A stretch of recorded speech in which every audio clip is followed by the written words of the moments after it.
The Ukrainian armed forces mobilized in Crimea after Russia violated the 30-day interim peace agreement, which included a complete cessation of attacks on energy infrastructure.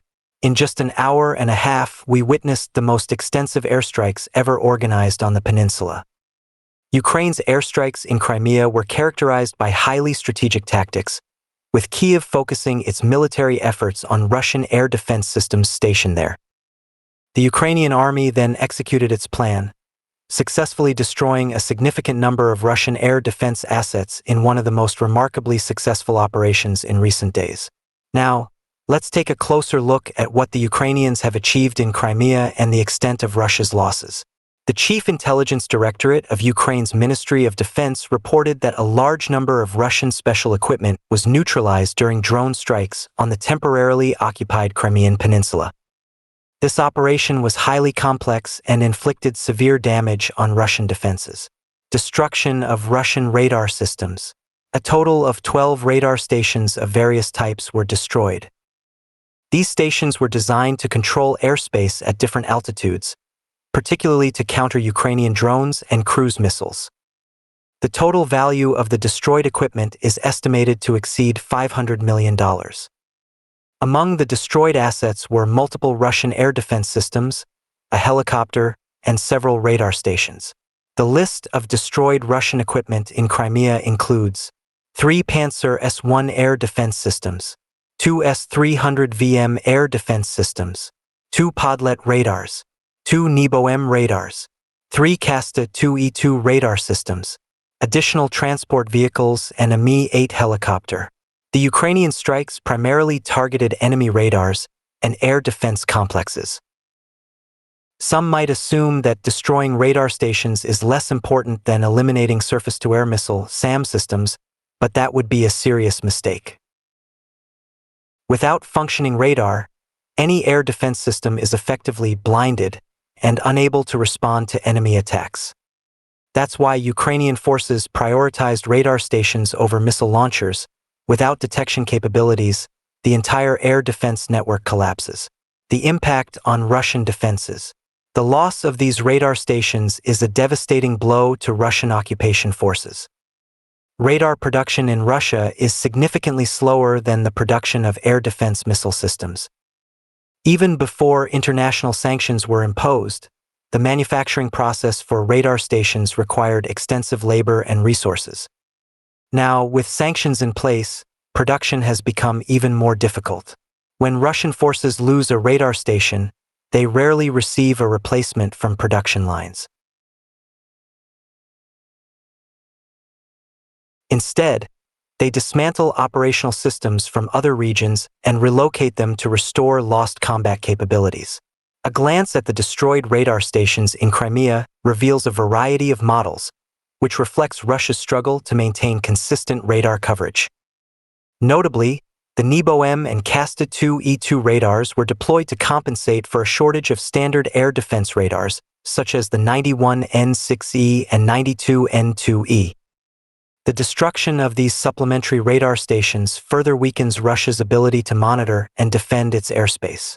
Additionally, the destruction of Podlyot combat radar stations highlights problems in sustaining Russia's air defense infrastructure in Crimea.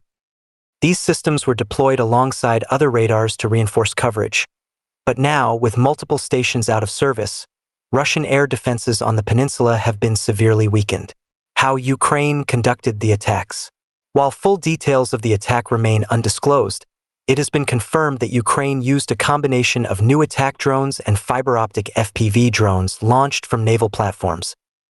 The rapid degradation of Russian air defenses in Crimea suggests that these tactics were highly effective. With Russian air defenses in Crimea severely compromised, the peninsula has become increasingly vulnerable to further Ukrainian strikes.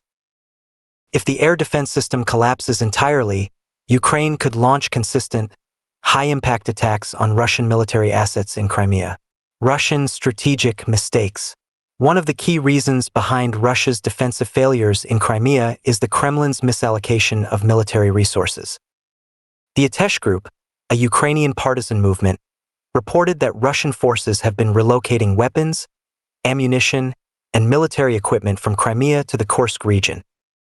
They even released photos showing Russian military assets, including those from the 810th Marine Brigade, being prepared for transfer.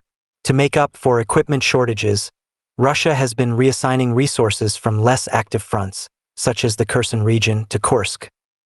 Among the equipment transferred were Soviet-era Zu-23-2 twin anti-aircraft guns, landing combat vehicles, Kamaz military cargo trucks, Buk M3 medium-range anti-aircraft missile systems, P-18 radar stations for early warning and targeting. According to intelligence reports, these shipments will continue into late 2024, further reducing Russia's defensive capabilities in Crimea. Ukraine's next move, the Kerch Bridge. Kiev's ultimate strategy in Crimea may involve targeting the Kerch Bridge, a critical link between Russia and the peninsula. Ukrainian forces have previously attacked the 19 kilometers, 12-mile bridge, first in October 2022 and again in July 2023, damaging both road and rail sections. Following these attacks, Kiev vowed to continue striking the bridge until Crimea is retaken.